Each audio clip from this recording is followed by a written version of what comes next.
Hello, everyone. My name is Rick Simpson, and you're listening to peoplesinternetradio.com, one of the major voices of truth in our world. Good evening, folks, and welcome to Enemy Within on Friday, the 20th of November. And thanks for the intro, Rick, there. Great one. Tonight, we've got something a little bit different because we wanted to get Paul Webster on while he was having a break from work, but unfortunately he's been ill in bed for nearly all of the 3 weeks. So we had to do a pre-record with him last night, so it's still nice and fresh.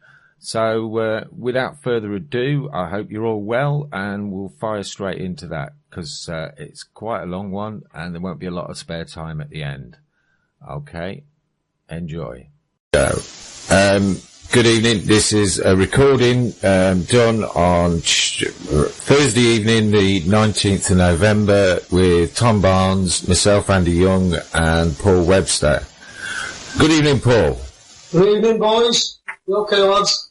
Hello, Paul. Yeah, we're all right, mate. So what have you got to tell us this time, Paul? Well, it's about the arguments for the forced entry warrant. When we were reading it, we needed to simplify it more because the more complicated it is, the more get-out clauses that you give these judges, if you like. Uh-huh. You give them too much room to manoeuvre, and they're out of there. Because this is what they're being told now. What's happening is the solicitors are taking up the position of the executive, and the judiciary is the judge, obviously. But instead of being impartial, they're in cohort. So what's happening is they're always finding in favour of the corporation, which is basically a government organ, if you like. It's all these corporations are government. You know, they're all related through government, either through issued by licence or whatever it is. So they're not going to go. The judge will not go against these companies unless you actually back them right into the corner that they can't get out of. Other than that, they're going to just railroad you, which is what happened to Wes Ahmed. The argument was there. It's quite clear. But what's happening is, because these acts are written as vague as possible by these draftsmen, it means that you, Tom, and myself can all have a different interpretation of that act, and none of us will be right, or none of us will be wrong.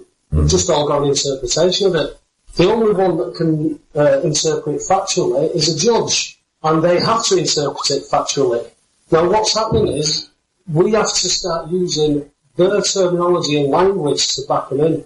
So what we did was we stripped the argument right down to the basics. What everybody must understand is that they have got a right of entry. A gas company has got a right of entry to get into your property under the 54 Rights of Entry Act. They have that right. You can't dispute the fact they haven't got the right, because they have got the right. If there's a gas smell or anything like that, they've got the right. Now, one thing we were running up the wrong tree was it's a criminal warrant. It's not. It's a civil warrant, but it's still a civil warrant of entry. Now, when you read the section, it tells you what the rights of entry is, and it has a certain body of words. And again, the body of words, those 3 words, a terminology that these people use. And it pricks the ears up when you use their terminology. So what happens is, they apply for a rights of entry under the 54 Gas Act. That's fine. Yeah. Let's throw the 54 Gas Act away now. We accept that you have got rights and powers of entry. But that is the body of words. Now, when you go to the Gas Act, 1986, when you read the Gas Act, it's quite a big document, but when you read it, there's only certain sections of the Gas Act that have a body of words that state powers of entry or rights of entry. And every section that you read that has that body of words are the only sections that they can force entry under. And what it states is, quite clearly, is gas escape, pipes, fittings. This is all health and safety. Yeah. So what we've basically done is now, and we're in court with this tomorrow, what we've done with this now is we've stripped it down. We accept you've got rights of entry. However, they're only under these sections from the Gas Act, bang, bang, bang, bang, bang, that have the body of words, rights of entry, powers of entry. It does not say rights of entry or powers of entry to fit a page door meter, because you only have a statutory right to fit that, and that is only if we consent to have that page door meter put in. So the argument is stripped right down to a judge that can only see the sections that have powers of entry. They cannot award that warrant then. If they do, and we've stripped it right down for them, that's going to show just how one-sided it is going into these courts. There's no impartiality whatsoever, lads. And we've got them into a position now they're fighting dirty. I've been involved with... I went to court with Cabot Finance. They claimed to have bought a debt of an overdraft from the bank.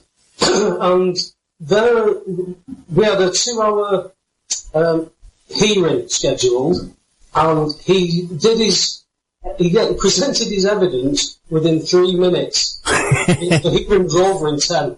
He presented his evidence within 3 minutes, and he had a statement of truth in one hand.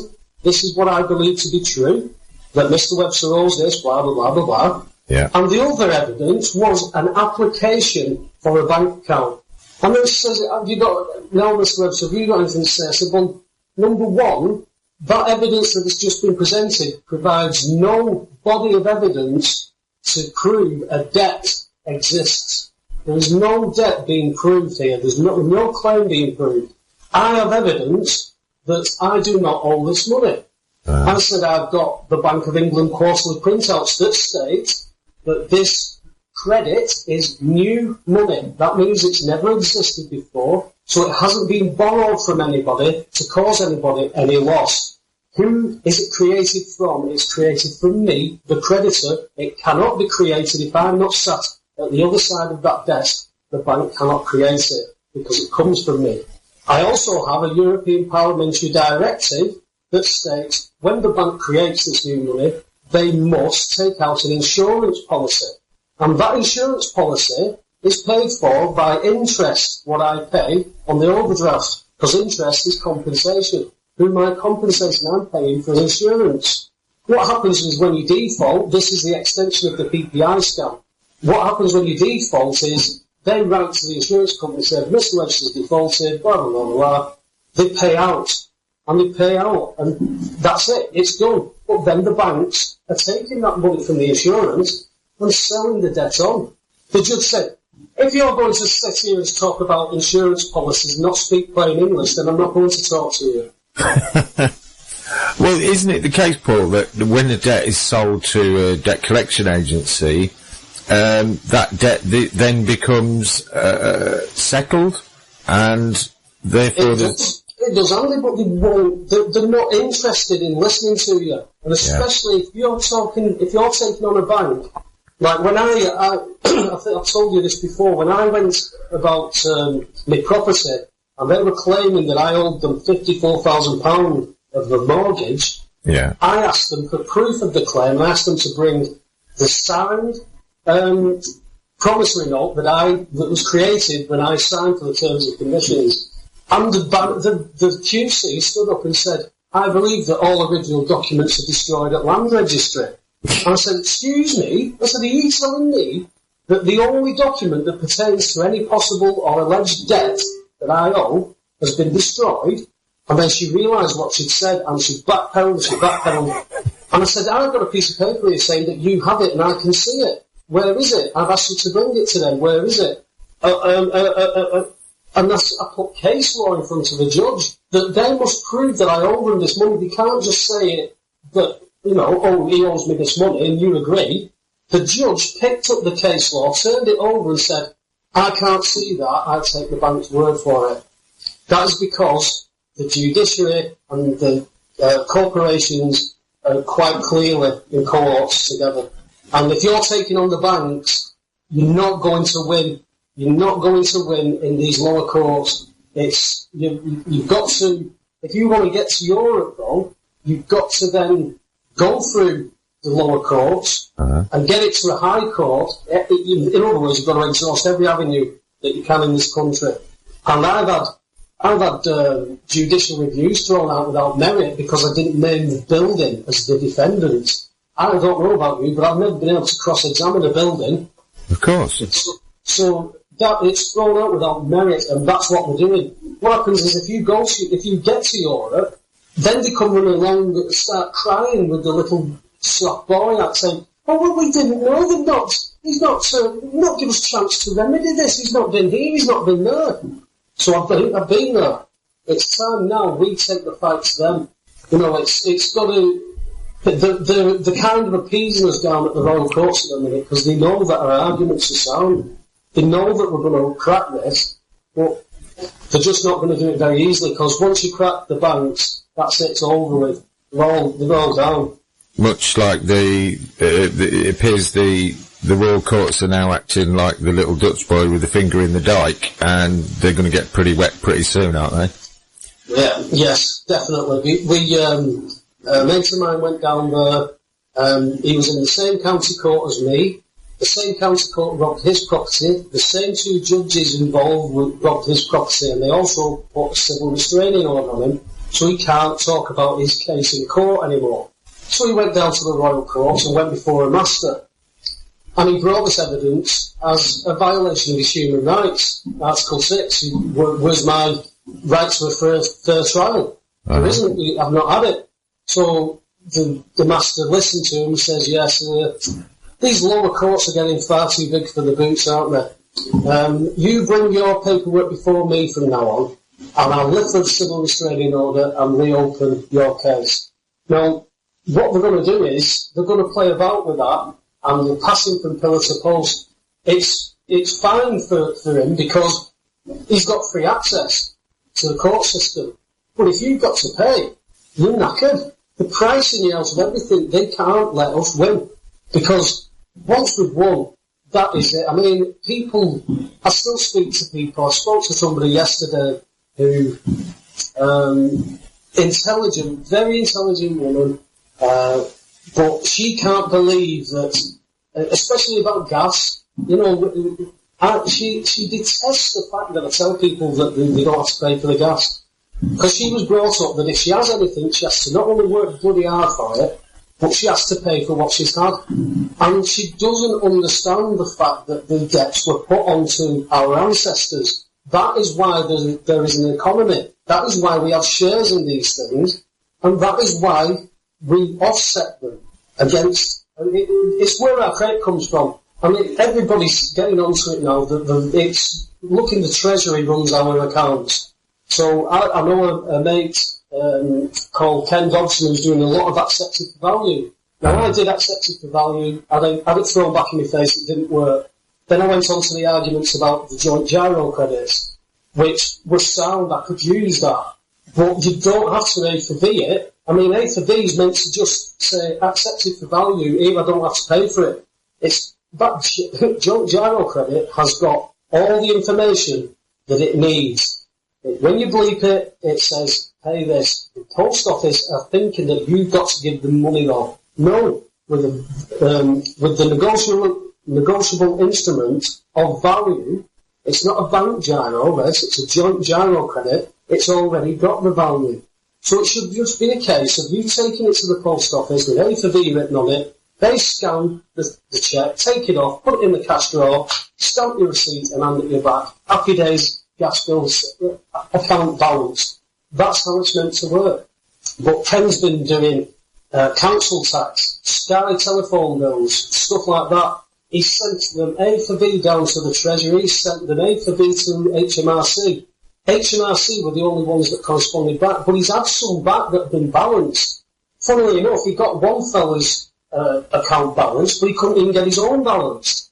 So we don't know what's going on. They're struggling and fighting against us in every facet at the moment. And I was on the phone to my mate Jay last night, and we've formulated a plan now to go forward to actually start becoming the claimants, because the only way that we can start winning is we become the claimant, because if we wait for these people to do something, we're not going to get anywhere. But as I was saying with Cabot, the judge ruled in their favour within 10 minutes. She wouldn't even listen to me. I got to put the stuff together, walk out. She said, Mr. Webster, if you leave now, you won't be able to contest the costs. I went, I've no intention of contesting the costs. I'm going to put a claim in against you and him. I said, so we'll see you when we get there. It's not going to be a quick fix. We're in this for the long haul. You know, they've had this for hundreds of years already in this country. They've had this system in for hundreds of years. We're taking their trough away, and we're drilling holes in it as we speak now. And as you just said, have they become the little Dutch boy? Well, they've run out of fingers. They're going to start sticking other things into this. You know, maybe if it's a pig's head, David Cameron might come up with something to stick in it. I don't know. No, I think it would spook them big time if people became the claimant. It is. The only concern is the court costs. Could you handle the court costs as a claimant? I very much doubt it unless you've got money. What we're looking into now is though the people who've got free access, they can become the leader of the claim, but not as what do they call it in America? A lawsuit. A class action, is that? Class action. It's not a class action, but it's a group action. You Right. have a leader of that group, because in any class action, if the one who's brought the claim loses, everybody loses. Whereas with a group action, it doesn't quite work the same. Now, if he's got free access, I can piggyback on that. Others can piggyback on it. I know people who have got free access. We've just got to get the arguments right. I can't go into it too much, lads, because the details, we're not even finalising yet, but we know where we're going to start, who we're going to write to, what information we need, and then we're going to go forward with it. I mean, in the 7 years I've been doing this, I think an N244 form was 40 quid when I first put one in. I think it's at least £150 now to put an application in. Don't quote me on that, because I've not put any in for a long time. And that's done on purpose to price your own. Of course, yeah. Because this is the death throes of a dying beast. They know that they're done for, and they're just trying to cream as much money out of the thing while they can. They don't think like us. It sounds weird, that, but they really don't think the same as us. You can see how the politicians are so out of touch with what is going on in reality. The bollocks that they talk, and Cameron, Jesus, why doesn't he just give up? Because nobody's listening to him. Everybody thinks he's in nod. And if it's not written down for him, he hasn't got a clue. Did you see what happened with the vote of no confidence? Yeah, they knocked 6,000 signatures off it, didn't they? Said that they're fraudulent signatures, and the MPs won't vote on it now. But even with 189,000, it only needs 100 for it to be eligible for a debate. So knocking 6,000 off 189 doesn't really take it below 100,000 threshold. I mean, I shared the article on my social media page, and I said, well, for anybody who's under the illusion that they live in a democracy, I suggest you take a look at this. Yeah. Does it go forward to a true debate, though? Because it seems like with the cannabis debate, it was just a backroom debate. Yes, we'll put it forward, but will it make it to the actual House of Commons for a debate?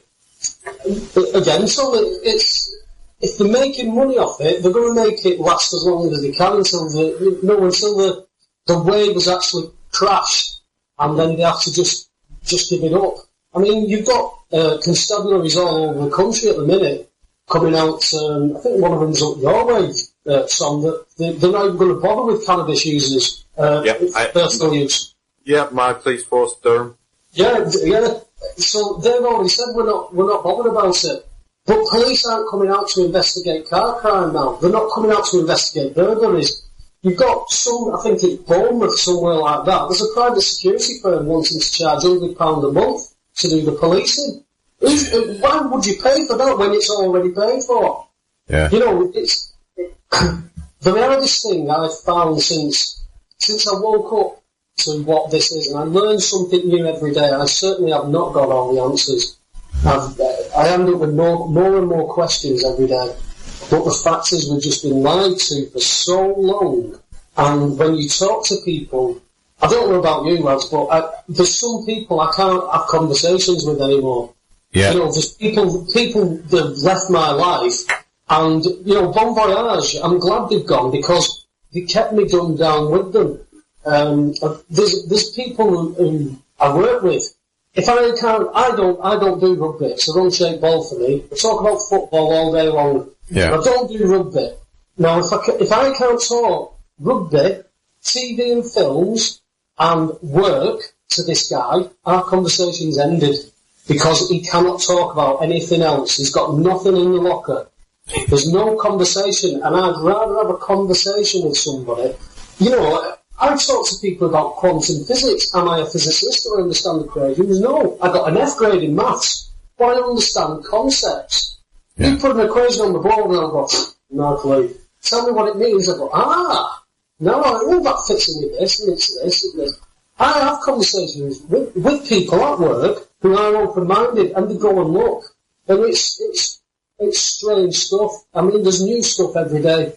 One of the weirdest things was this bloody flat earth theory. I picked it up to start debunking it, and I thought, there's some questions here. Should we not just ask? I've never been up that high. Looks pretty flat to me all the time, but it's round, isn't it? It's obviously round. It's Yeah. it's what we all know. And I don't know where I know it from. All I know is that this is life. I asked my mum when I was 6 years old, why do I have to get a job, Mum? I don't want to get a job. I don't want to work. Yeah. She said, well, you have to get a job because you'll want a house, you'll want a car, and you'll get married and you'll have kids and you'll want to go on holiday and you want nice things. And I went, why? She said, well, you have to pay for your bills. And I went, why? And she said, because that's life. And I can prove without a shadow of a doubt that I'm not liable to pay for the bills that she was telling me I had to pay for. Particularly gas, water and electric. It's so simple when you read it and you get an understanding of it. Putting it into action is the difficult part. Yeah, the thing you talked about talking to general people and just people who are not engaged in the alternative field. But the people who are engaged in debates, a lot of them on Facebook are either far left wing or far right wing. Yeah. There's no realists. No. Within that field of debate, they just think what side of the argument or the other side. There's nobody in the middle going, hang on a minute, you've got a point there, you've got a point there. Exactly. And that is where I am. I'm the middle of the road. I want to stay in the middle of the road because I can see where I'm going. If I go right, I can't see where I'm going anymore. If I go left, I can't see where I'm going because I'm being dragged. Whereas I can see left and right, and I can see that point, and I can see that point. But there is a point in the middle where, shouldn't we talk about this? But, you know, as Webster said, find out what you cannot question, and the people you can't question, and they're the ones that are in control. Yeah. I can't question this stuff. You can't question schools, what they're teaching kids. Schools have got so far above the station. Go on, sorry. We were having a talk last night. I can't remember whether it was on the show with Ken and Frags or when it was talking afterwards, and the subject of the flat earth came up. And yes, it's quite clear that most of the stuff we've been taught in schools, most of our history is complete, as Henry Ford said, bunk. Yeah. But, okay, they've lied to us. Now, the people are saying flat earth, biggest lie ever, blah, blah, blah. But really, don't you need to look at why would they lie to us about that? What would be the purpose? What would it achieve?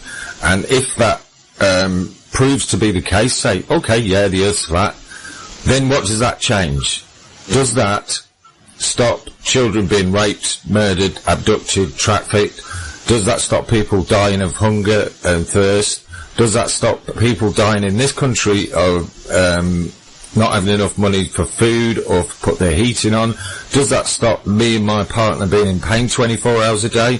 I don't think it changes a single one of them things. So until we get all this crap sorted out that we've got in front of us now, I don't want to know about it.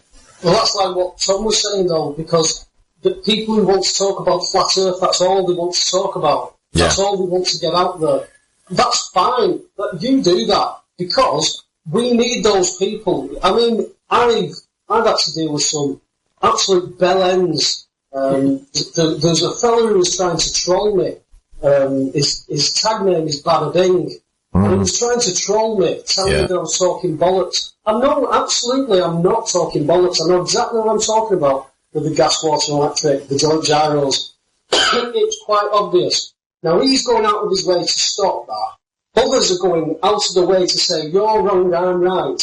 I'm not interested in them. But we still need these idiots because they act as a guide to show you where you are. They act as a buffer to show where you're at. I am not going to go and camp outside a police station to point to how many people are dying in custody or at the hands of the police every year. I'm not one of those people who can do that. But I know people who go and do that, and I want them people to go and do it because I can't do it. You crack on with that. So deaths in custody is being covered. I'm covering gas, water, electric. I've got a few sideline projects that I'm personally involved in. You've got people like John Shackleton talking about the land council stuff, trying to take town halls back to the grassroots. We need all this mix of people. You've just got a lot of idiots involved as well, and they have to be right. And if you come into this stuff having to have to be right, then you're not coming from the right place. You're coming from an egotistical place, and I can't be bothered with people like that. The ego stuff doesn't impress me. You know, you've got a bigger dick than me, is that what you think? Well, you crack on, because it doesn't impress me. Well, there's a lot of people who say you can't do that, you can't say this, because they follow the rules. It's funny, probably a couple of years ago now, one of my friends on Facebook, he posted a link to a YouTube video called You Don't Have to Pay the TV License. Yeah. And it was just a collection of videos of the TV license guy coming to the door and somebody who was educated saying, get lost, basically, in a longer sentence with legal stuff. But his dad, the dad of my friend, come on his thread and said, you have to pay it. And he's like, well, watch the video, Dad. Yeah, but it doesn't matter. You have to pay it. And then he kept posting links to the actual TV license website saying where you have to pay it. That's indoctrination for you, that's all. Yeah. That's indoctrination. It's like I said, this friend of mine, you have to pay for your gas. Well, you don't, and the reason why you don't is this, and this. No, you have to. No, you don't, and your mortgage, you're paying yourself back. No, I couldn't have bought my house if they'd not given me that money. But they created it from your credit. It's what you were worth. You wouldn't be able to get that house if you weren't worth that. If you'd spent all your credit, you wouldn't get your house. They wouldn't lend it to you because they're not lending anybody anything. No. And she went on and on and on about it until we fell out. And then she came round one day and she just said, look, I don't want to talk about it anymore after this. She said, but I work too fucking hard for that to be true. I balance so many plates and I work too hard for that to be true because that would mean I work for nothing. And I saw the fear in her face and I went, fair enough, I'll just crack on with it myself. I'll do what I need to do. Yeah, I mean, I even said to her, I said, what about when we win? Can I come and wipe your mortgage off? Or are you going to keep paying it? She says, I'll keep paying it. That's how indoctrinated some people are. Yeah, I mean, I've tried to engage people in conversation about that, but where I usually try to start is asking people if they understand how money is created. Exactly. And they look at you completely blank, and it's created by the government, and no, it's not. And when you try and explain about how you create money with your wet ink signature, they just look at you like you completely stark raving mad.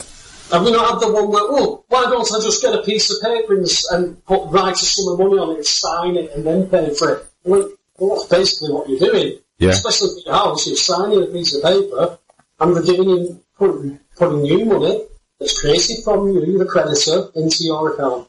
They charge a service fee. The only thing you owe the bank is a service charge. That's the only thing they can claim for. Oh, sorry it's about like, that. say, Paul, the people are indoctrinated and they just go by the rules. They're being told from the school age that they have to follow the rules. That's what school does. It prepares you for college, and then college prepares you for university, and it's just falling in line. See, I hate the notion of when people say, "Oh, grow up." What? Grow up? Why? To fall in line. Yeah. Well, do you know what? I don't know what I want to be when I grow up, but I'm never going to grow up. This reality has made me want to play and be a child and be imaginative more than ever. Since losing everything now, I think some people have to lose everything materially. Mm-hmm. I mean, I had a 30-year family home stolen from me with no authority, no consent by me. I can prove that you've not lent me this money, yet you've still done this, you've still took money off me after my house has been sold. You still claim some of that money that you haven't lent me. What's going on? And, you know, I had a breakdown over it. I was off work for 3 months with it, because it was like somebody telling me that it's daylight and the sun's out now. And I know at 7:30 it's dark. Even without looking, I know it's dark. Mm-hmm. But they were telling me completely, you can't do this. Oh, yes, we can. And I thought, well, you can't. I asked one question that set it off. What jurisdiction does the judge claim authority over me? Armed response police arrived 4 minutes later. And for the sale of a house, I had 2 armed cops in front of me, 2 behind me, and 1 either side of me. And after my house was stolen, who do I report stolen property to? The police. It took me to go through the police commissioner to actually get an interview with a constable who interviewed me for 1 hour and a quarter and agreed with everything I said. She says, I'm not leaving the train. She says, but that sounds like theft to me. I said, yes, it is. And I said, it's coming to you as well. I presume you have a mortgage in the family. She says, yeah, I do. I said, you're 3 payments away from losing all that. And I said, with all the cuts that's happening in your job, I said, you need to start learning this stuff. She walked out, she came back in 5 minutes later, she says, the detective sergeant says it's a civil matter. I said, I've had property stolen, how can that be a civil matter? Because there's a solicitor and a judge involved. So it's round and round we go, on the merry-go-round again. There's no swings and roundabouts in this, it's their playground, it's their games. And people say, you know, the free man of the land stuff, technically, that should work like that. It should just put it down. I don't consent to that. No, that's not working. You can't stand in a court and win or get anywhere near a win with that argument. Even though it might be correct. I've only ever had 1 victory in a county court, and it was when they applied for authority to sell the land that belonged to my property that they already sold. They'd already sold and tied it up and thrown money at me, but they'd not done due diligence. They didn't realise how many title numbers there were to my property. So they sold it under the 1 title number. And I thought this judge was just going to start, because he was talking to the solicitor, and I thought, I'm going to get bummed again here, they're not going to give me a chance. And I kept trying to interject, and he said, Mr. Webster, please, 3 times now I've asked to stop you and ask you to wait your turn. You will get a chance to speak. However, for now, please listen to what I've got to say, because you may hear something that you want to hear. And I went, oh, that's interesting, I've never heard that before. Then he pulled the solicitor's pants down and bent him over the desk and he bummed him for 10 minutes. And I couldn't believe it, because he's saying, you're applying for authority to sell this land, and he read the title number out, and you've already sold it, Mr. Webster claimed. And he said, well, yes, Your Honour, looking at photographs, you can't tell that it's a separate piece of land. And he took his glasses off and looked at him and says, Mr. Richardson, are you telling me that as a partner in your firm of solicitors, you haven't done due diligence to find out how many titles there were pertaining to a property you were attempting to sell? Oh dear, I don't believe that this court has jurisdiction to give you authority to sell that land. And I went, my God, he's just done it. That if I'd have had that judge, and you don't get the good judges, you do not get the good judges. The only reason I got that circuit judge was because the judge who was doing me and ripping me off was off sick. And I pray to God I had something to do with that. I hope I gave a sleepless night. And when he he turned to me, he says, have you anything to say, Mr. Webster? And I said, yes. I said, I'm a man known as Paul of the given name Webster. I require by right restoration of that property. And he turned back to the solicitor and said, did you hear what that man just said? Now that is the closest I've come to using freeman stuff, which is, I am a man. And he recognised me in a county court as a man. That's it. Because if you're recognised in a county court as a man, they cannot hear you, they cannot deal with you, they've not got jurisdiction. That's exactly what he said. Don't believe this court has jurisdiction. And he got up with his stuff, he went to walk out. I said, excuse me sir, can I just stop you before you go? I said, you're the first honourable judge that I've come across in 6 years. And he shrugged his shoulders and laughed and walked out the room.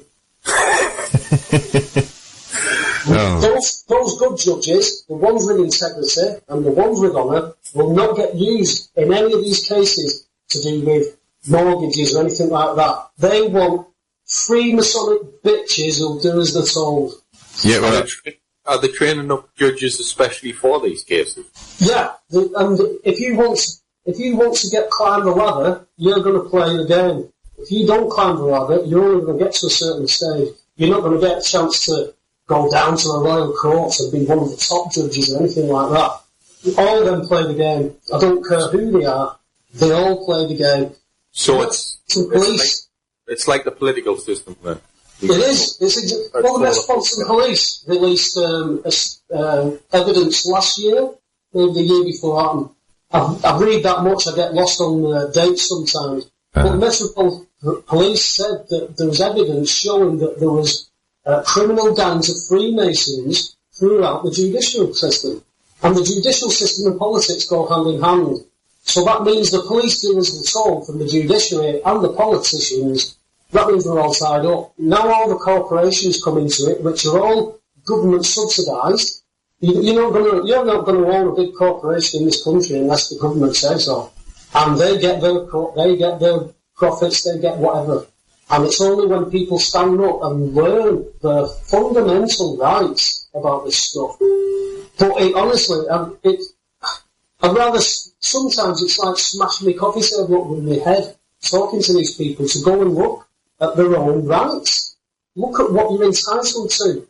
You know, you're not going to go in to, like, if you're out to work or anything, you're not going to go into the job centre or the DSS and then tell you what you're entitled to if you don't know. They're going to give you as little as possible, and that's usually fuck all.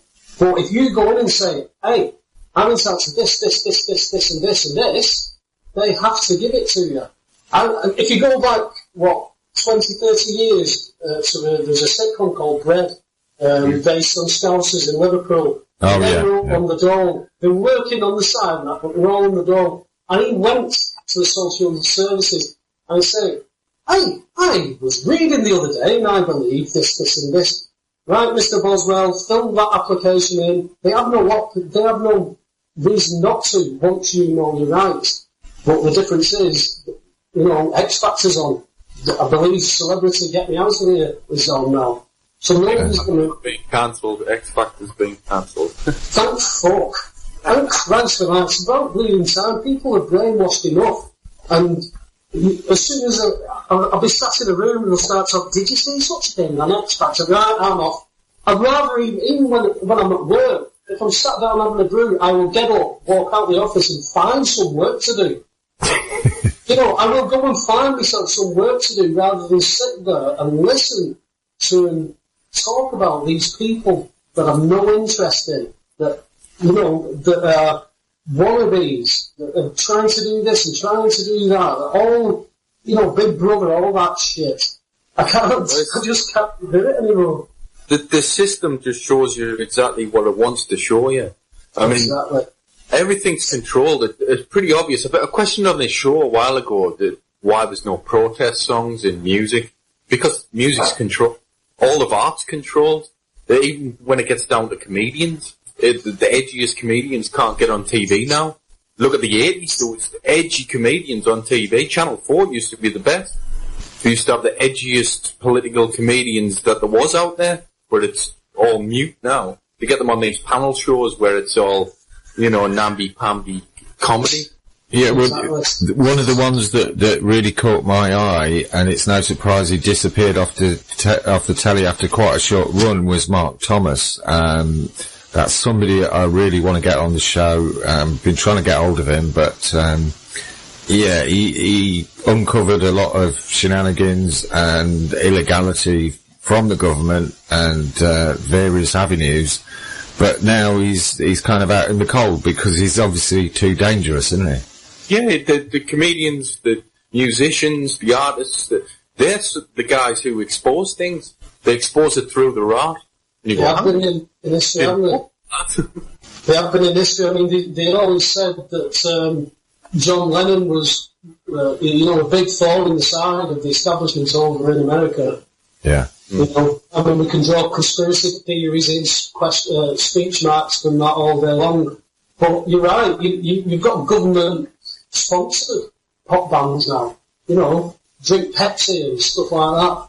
And the faces on people at work, they'll crack open a can of Pepsi.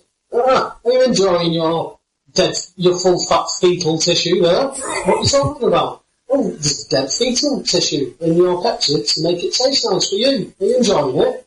And they wouldn't believe me. And then they went and researched it because they wanted to come in and, blow me up in front of everybody, debunk me. And they went, it's true. I said, I know. I said, then they'll switch to Pepsi Max. I'm like, aspartame. Oh, what's that now? What's in that now, Webby? I said, oh, well, that's the E. coli bacteria excrement that you're drinking. What? Why would they do this? I went, well, there's several reasons, I suppose. It's cheap. It causes you illness that they can then make money on treating the symptoms and not cure you. Do you not think that's what they do by putting fluoride in stuff, by putting all this shit in our food? All the processed food that we eat now, it's very rare that you get a chance to actually eat food. It's just like a food-like product. So everybody's being attacked from so many different angles. Well, you're slightly wrong on the Pepsi thing, but it's just as bad. It is actually the aspartame-containing Pepsi that uses the dead fetal tissue. What they use is the fetal tissue of a kidney, and they test the aspartame on it to have an addictive response. That's why a shitload of people are addicted to Diet Pop, Diet Pepsi, and Pepsi Max. There's a lot of people I know that drink Pepsi Max all day because their version of it's an addictive version. Well, aspartame is anyway, but theirs is a one that makes your kidney cry out for it. Well, Tom, I used to go through, I bet if I was off work and I was like doing a bit of, because I weren't researching like I was now, but 10 years ago, I could easily go through 2 to 4 litres of Pepsi Max in a day whilst playing FIFA and stuff like that. It was just completely addictive. But the articles that I read where they were actually using fetal tissue for flavouring that was in Pepsi. No, it's not. That's what I read. No, if you had to actually look it up properly, that's what they do. They test it on a kidney cell, a fetal tissue kidney cell, to make it addictive. They're just creating a new version of aspartame that's addictive. They're just looking for the response from the kidney. That's why people are addicted to it, because the kidney's crying out for it. The question is, though, why? That's the question that it raises. Why would you want to put that in there?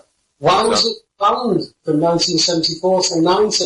How did it get passed? When people realise that Donald Rumsfeld was the CEO of Searle who created it, he gets into the White House, points a friend into the FDA, and it's passed straight away, and it goes straight out into everything diet. It's just been taken out because of all the controversy around it, but only in America. They've took the aspartame out of the Pepsi. I thought they changed it to amino sweet. Yeah, they probably changed it to something just as bad. Yeah, they changed the name from aspartame to amino sweet, I think it is. But the fact is, these people are obviously designing stuff not for our well-being. And where do you draw the line at continuing to believe these liars? Thinking that you can vote somebody into something. It's ridiculous that everybody's saying, no, Jeremy Corbyn's the man, he'll do this, he'll do that. I've seen people come out of the blue like Jeremy Corbyn say, I'm going to do this, I'm going to do that. Don't know him until you see his actions. You don't know NCC's actions. So to put your faith in one man, I think that's ridiculous. I think it shows that you want to be nannied, you want to be babied, you want to be walked through this stuff. You can't walk through this stuff anymore. You've got to open your eyes and walk yourself. I could go to the court every bloody day and charge people money to try to help them. I'm not legally trained. I'd tell them all that against a signed disclaimer and everything. But that's not helping them. Nobody did it for me, Tom.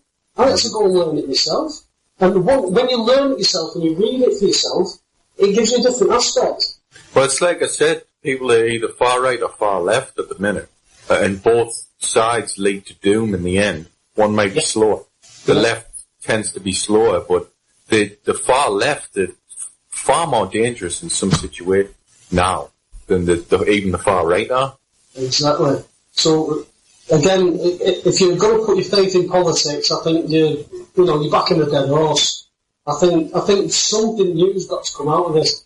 I think maybe it's got to start at grassroots where people take back their own councils, because councils are nothing but puppets. They get told what to do. This council tax thing, they're charging you a business tax for living in a domestic property. So how can they charge you a commercial tax for a domestic property? It's because you've not learned what they're charging you for, you've not learned your rights.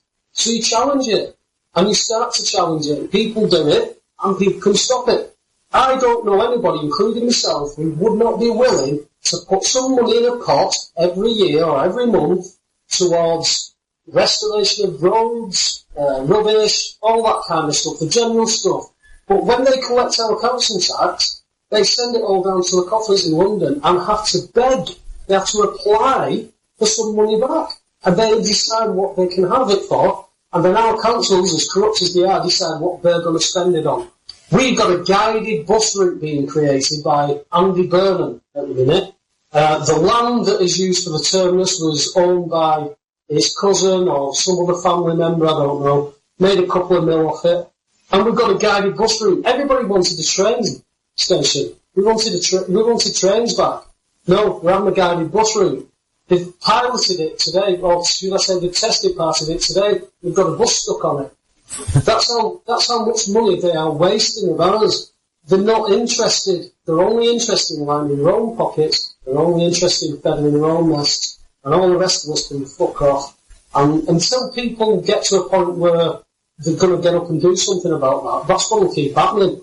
People like me will go, your gas is free, and they get told to fuck off. That's what I get told. Your gas is free. Fuck off. What are you telling me to fuck off for? I'm telling you don't have to pay for this. No, you're a dickhead. Alright. It's the simpler this stuff gets, the harder it's going to be for them to contest it. But we just need numbers to actually... There's people who understand it, but still make the arguments complicated. And if you're going to be complicated, you're not going to win. If it's complicated, it's not correct. You've got to dumb it down to its simplest common denominator. And that's what we've done with this warrant. You can't put it any simpler than these are the sections from the Gas Act that you can force entry under, because it's got a body of words that says rights of entry, powers of entry. So they're the only sections that they can actually get access through force. All the rest, you need consent.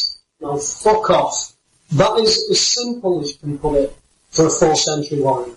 We've not even got to the stage where we can argue the bills of exchange yet. We've not even got to that stage, because they won't allow us, because what they're doing is they're forcing entry and then holding you to ransom. Because if you've got a pay-as-you-go gas meter, you've obviously got to pay money, otherwise you have no gas. Whereas my gas meter's outside, and people say, well, why have you not been cut off? So because they need a warrant to cut me off. And my gas agent stood in the dock and said, there's nothing wrong with the supply, we checked it when we read the meter. I went, thank you, there's no health and safety issue, I don't require a pay-as-you-go meter. We're in the wrong jurisdiction, we need to go to a court of equity, county court, and you prove your claim that I owe you money. Because I can prove that I don't. And since then they've been ignoring you, Paul? Last time I spoke to them was July 2014, where I spoke to a guy called Les, at British Gas Centrica headquarters, British Gas headquarters in Middlesex, in Staines. Uh-huh. And he told me that, I said, well, look, I said, I've got a problem with this. I need to speak to somebody legally trained. He said, well, can I help you? I said, this bill has been settled, but you haven't paid your bill, Mr. Webster. He got dead stroppy with me. I said, look, I'm not going to speak to you anymore. He said, I'd rather speak to somebody who's legally trained that will understand what I'm talking about. Well, I'll speak to legal. If you ring back in 15 minutes, I'll let you know. I rang him back in 15 minutes, unless I'd have an attitude change. Mr. Webster, thank you so much for ringing me back.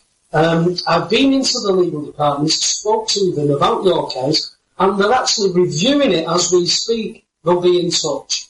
That was July 2014. I've had bills with a cheque attached to it, and I thought, do you know what, you can fuck off. I'm going to ignore it. I've gone to court. They didn't turn up at court. They went before a district judge. Nobody legally trained turned up. So they walked off from me, and the magistrate said, we won't hear any more applications for warrants on his property, because they've already made a farce of it by not turning up. But now they're turning up the heat, because too many people are starting to question it. That's why Wes got railroaded. Forced entry warrant for all parties agreeing to monetary dispute. Well, hang on a minute. You can only force entry to check pipes and fittings and check for escape gas. That's basically it. That's the only reason you can force entry. The page go meter is voluntary. I actually had a legal clerk say, she wouldn't, it wasn't me, I was supporting my mate. And he said, I said, is it not true that only a judge can factually interpret that act? Because she says to me, well, the 54 Gas Act mentions nothing about health and safety. I said, does it mention anything about monetary disputes? He said, and then my mate Adi says, is it not true that a judge can only factually interpret that act anyway, and not you? She went, oh no, I can. Why? You're a lawyer. You cannot, a legal clerk cannot factually interpret an act. Only a judge can do that. Yeah, but that goes along with what I'm hearing increasingly these days, Paul. And there's several people who I got in touch with through you, and there's also other people contacting me now, and they're basically saying that they just get railroaded with the legal system. You know, they've got all their facts in order, they've got their legal pack tight as a drum, and they go to court and they just say, well, there's no merit in your case. Exactly. That's what they're doing. They're throwing everything else in the lower courts without merit. What does that do? You've got to become the claimant. They put the prices up, most of us are knackered.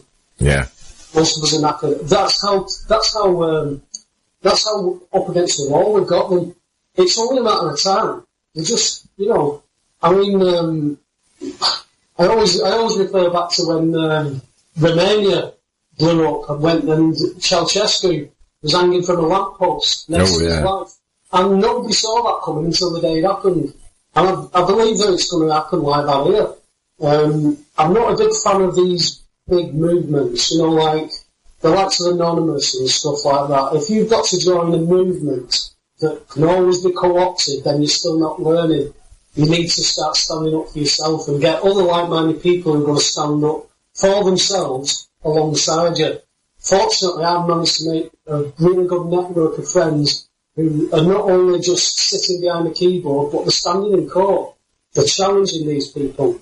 Did I choose that? No. I had to do it. If I didn't learn this stuff and go and stand there, they would have done it anyway. I had a work colleague say to me, but Webby, you lost everything anyway. Why didn't you just let her have the house and start again? I went, I'll tell you what, I'll come round to your house tonight, I'm going to take you for her. Why? I said, I want a new car, so I'm going to have yours. You're not having my car. I said, why not? Why not just start again? You've no claim to my car. I said, she had no claim to my property. She had claim to her property, but not mine.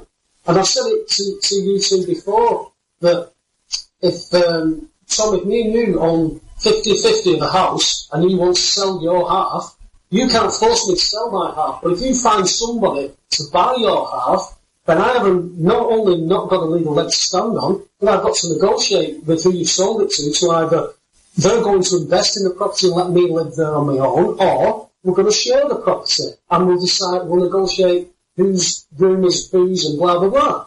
That would have been fine. That's what I said in court. I don't care what she does with her property. I'm not selling mine, and you have no authority to take my property off me. I'm police. This, that, that's how corrupt they are. Because we are taking the banking system down. And when the banking system goes down, the politics goes down, the judiciary goes down, because it shows just how eaten in this cancer is to the through politics, through the judiciary, through the police. It's all there. We can spend weeks, years talking about who's behind this, who runs it, who fuck knows, who cares. All I know is that we're losing, or we have been losing, and it's time for us to now start taking stuff back. I can't tell you how many. I mean, my mate rang me up yesterday. Today.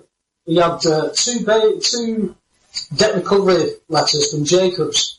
Both were in the same envelope, hand-delivered, stating for 2 parking fines that they were coming between 9 and 12 today. So we stayed in. They never turned up. And he said, you said they wouldn't turn up. I said, they're interested in you being scared. They're interested in you contacting them. They haven't got a leg to stand on. So this guy's put a sign up and everything since he started researching it. I'll never pay another parking ticket or a speeding fine. Never. I don't go out my way to get them. Some people do. Daniel Bostock's proved that a few times. He's gone and got tickets on purpose and gone and fucked them off. But I'm not wasting the energy on it. I just know if it happens, you're going to get told to fuck off. I open my local rag, and it's, you go through all the fucking adverts, and, Andy Burnham planting a tree and eating a ham sandwich with his thumb up, all that kind of stuff. But I always go to who's in court this week, just to see if I know anyone. Done it for years. Yeah. And go, and there was about 13 this one week. Didn't know any of them, but 7 out of 13 were for a cigarette end on the floor. And not only were they charged £200, but they were forced to pay a £40 victim surcharge. I want to know who the victim was for a start. Was it the floor? Was it the fella in a woman in fancy dress with no authority to do anything, was offended, and were they the victim? But why, for God's life of me, why anybody would give their personal details to somebody in fancy dress? This isn't a policeman investigating a crime. This is an idiot in a fancy dress suit with no people skills, probably can't even get a job at stacking shelves at Asda. Why would you give this person your details? I tell them to fuck off. I've been told, well, then they phone the police. I said, yeah. And what does the policeman do? He prevents breach of the peace. Whose peace is being breached right now? They're following me and harassing me. Have I got to tell them my details? No. I proved this. I've told you this story before, I think, Andy, that I sat with a solicitor who was telling me, after I asked where they got permission, where the judge got authority and jurisdiction over me and my property, he had to ring somebody and he put the phone down, and at the same time we both said, Trustees of Land Act, says that's it. I said, that's an act. I said, if I don't agree with that, it doesn't affect me. It cannot be enforced. He said, I don't know what you mean. So I said, there's a sign on the wall that says £1,000 fine, no spitting, and a policeman stood next to it. I spit on the floor. I said to the solicitor, is the policeman going to arrest me? He says, no, it's not an arrestable offence. I said, is he going to fine me? He says, yeah. I said, how's he going to do that? He says, he's going to request your details. I said, am I obliged to give him my details if I've not committed a crime? He said, no. I said, so how is he going to fine me? And he slumped back in his chair and said, 26 years I've done this job and you've just coached me on law. How does that happen? How can a solicitor not know the difference between legal and lawful until it's spelled out to him like that? That's because they're indoctrinated to think this is law. And we're indoctrinated to think of it as well. The amount of revelations I've seen from people at work who, a policeman, were you the driver of this vehicle?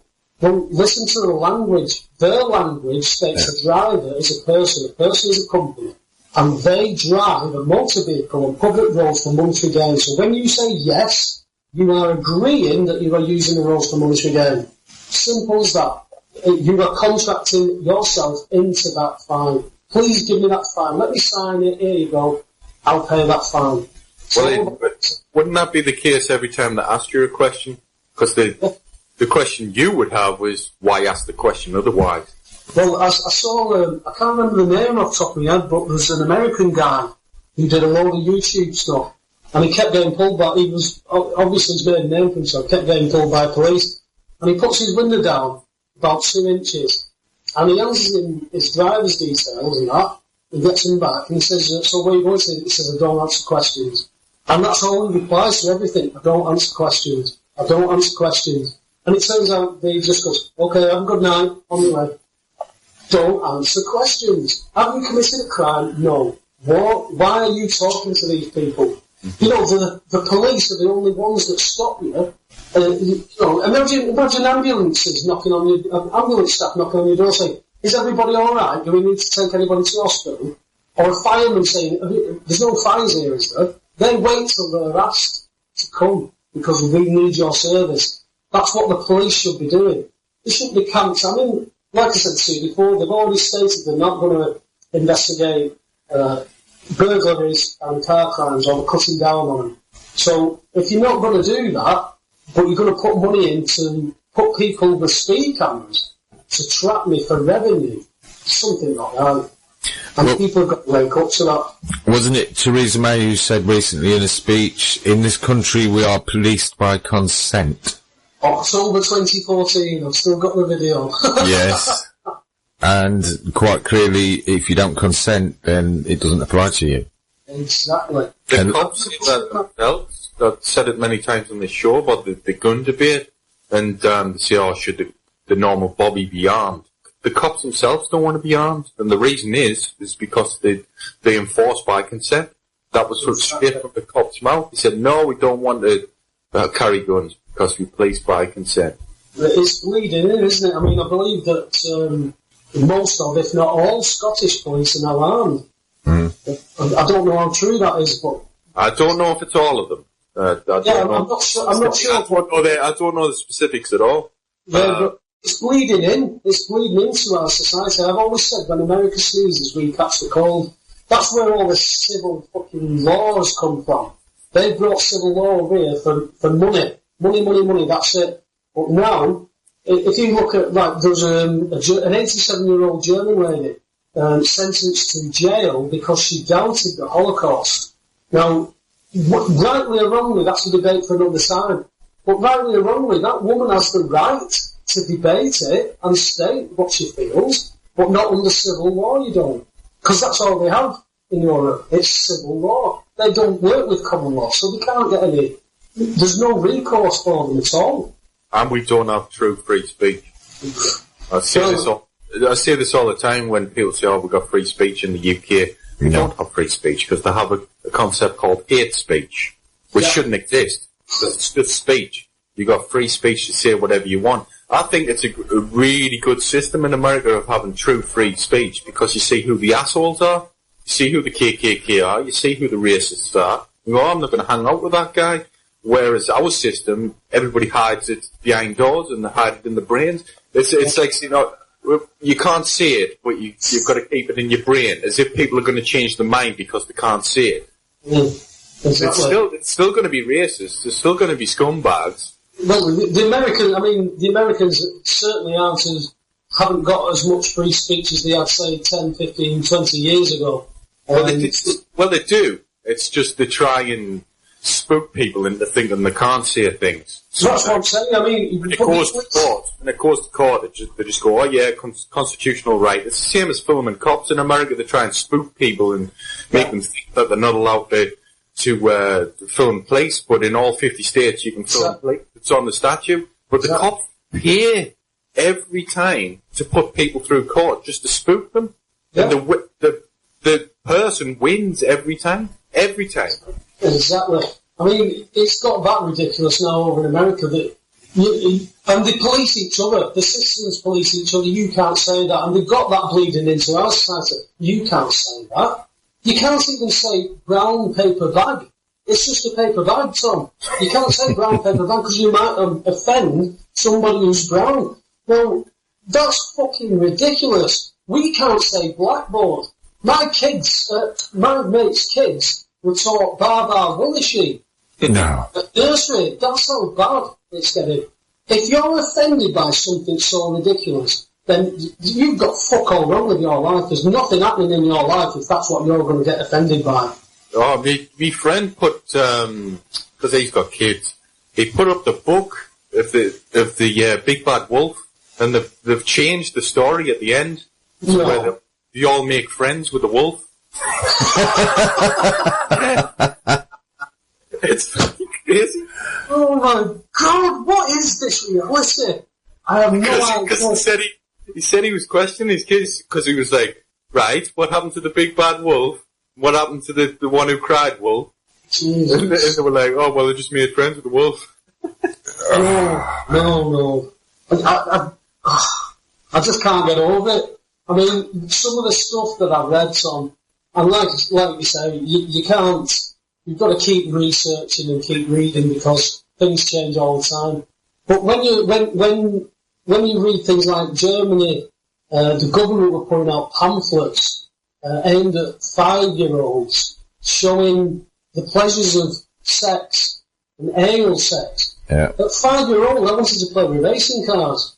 You know, what are these people doing to kids? Fortunately, there's a lot of people who are waking up to it, and my daughter's now 21, but if I'd have had the shit that was going on at school while she was there, God, I'd have been in there every day. My mate's daughter, they decided to bring in fingerprint scanning for lunch, for dinners and stuff like that. And he asked for her to be missed out for it. And they asked him why, and he gave him reviews. And he backed down on him. And she's the only one out of the school that doesn't have fingerprints. Because at work, I had to give my fingerprints. But out of 500-600 staff, there was only me that asked for terms and conditions. Who has access? Are you going to sell any information? Blah, blah, blah. And I got those terms and conditions in writing before I gave my fingerprints over.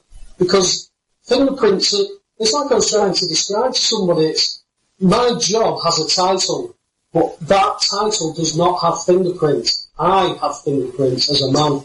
Yeah. And you want my fingerprints. I could have easily charged them, but I'm messing with my job, and I'm not in the environment where I can do that. But I've already put the stipulation down. It's the same with things like council tax and electric. No one man can challenge everything, or if they do, they're not working and they can't have that time. I can't keep getting in time off work to go to court and fight this stuff. But I've got direct debit indemnity clawback. One win, I'll drag it all back, and then they can fuck off. Crazy. Yeah, I messed that story up actually, but it was the boy who cried wolf. They changed the story that they made friends with the boy that cried wolf. Oh, right. I'm going to say that wolf definitely fell on the fire. Yeah. I was mixing up two stories, yeah, because he talked about the other one that changed that story as well, where they changed to make friends with him as well. It's crazy. I just couldn't believe it when my mate said, my kids come home today, and they're singing Bar Woolly Sheep. I went, you mean Bar Black Sheep? He went, no. We don't teach Bar Black Sheep anymore, because it's racist. I went, fuck off, it's a sheep. I've never seen a sheep come up to me and say, don't you fucking point out me because I'm black. That's ridiculous. Do you know what? I've got, there's black people in my family, I've got black friends, I know black people. They're not asked about this shit. So where does it come from, other than being used as a weapon to make us argue amongst each other, while they get away with whatever they can? You know what I mean? I've just been shaking my head at these Paris shootings, tragedy, but I'm shaking my head at how it's being politicised. The amount of people change the photographs and put the tricolour on the photographs. I'm going, Jesus, I just don't get it. You know, those same people won't change the photograph to a Russian flag when it came out that the Russian jet went down as well because of the terrorist attack. Exactly. Any other terrorist attack across the world has been numerous in the last few months. Well, there's about 100. there was about 100 more Russians killed when that plane came down than there were killed in Paris. But yeah, I mean, I've had several people contact me since, and very quickly after what happened in Paris, and they said, oh my God, they're stepping up the game. This is just going to go on and on. It's going to escalate more and more until they take away every freedom. They somebody even said, you watch, you'll see that one of the terrorists escapes and he'll be on the run and he'll never get caught, because then they've got an open license to go and kick in anybody's door any time of day or night for any reason they see fit, and just say, well, we thought you might be there. Well, it's been a weird one this time. I said on the show on Sunday, it's been the flakiest stuff out the conspiracy side that I've ever seen of any event. But in any event now, people are jumping to conclusions that it's conspiracy. But at the same time, there is questions over how these people carried it out. They transferred weapons through Europe with the high security now. They were on terrorist watch lists. But what I say is, instead of an elaborate conspiracy where they've set this up, they've set that up, they don't need to do that. They just let it happen. Yeah, that's what exactly's just come up on my feed, actually. There's one of the InfoWars reporters is in France now, and he's just put up a status in. He's talking to a French guy in the hotel. I'll read it out, actually. But he's basically saying that it was let happen. One of the Frenchmen who works in the hotel I'm staying in believes that the attack on Paris was allowed to happen for the upcoming elections. He thinks that it's crazy that French intelligence had no clue about this. How they could get weapons and explosives into the country isn't easy, and these attackers were able to move in the open like snakes and not being seen and set off any alarms. He compared this attack to 9/11, and he says the feelings in Paris are that they know and understand how Americans felt on that day. He said he doesn't believe what has been said, and he wants the truth. Well, the truth, a big word. I mean, I think there's a lot of truths that have come out. But if I just go back to the Charlie Hebdo shootings, that one in particular where the policeman is shot point blank range with an AK-47 in the head, allegedly.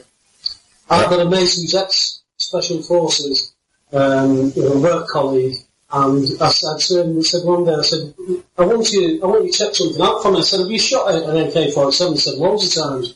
I said, just look at this clip for me and then give me your opinion. 2 days later he come back, he went, that was a blank. He said, there's no recoil, there's no blood spatter. He says an AK-47 at that range would have obliterated him. He said there'd been blood everywhere. I mean, not necessarily, Paul. We had this discussion with Ole Damagard when it happened. Actually, it was just after.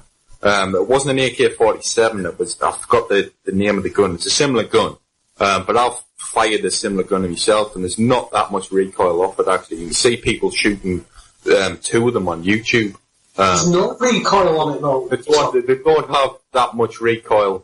Anyway, if you know how to handle them, you wouldn't have that much recoil, and I could believe that the head doesn't explode because they don't all the time. A lot of hunters were saying on Facebook who use high-powered weapons, when they shoot pigs in the head, they don't necessarily explode, and it's very rare that they actually do.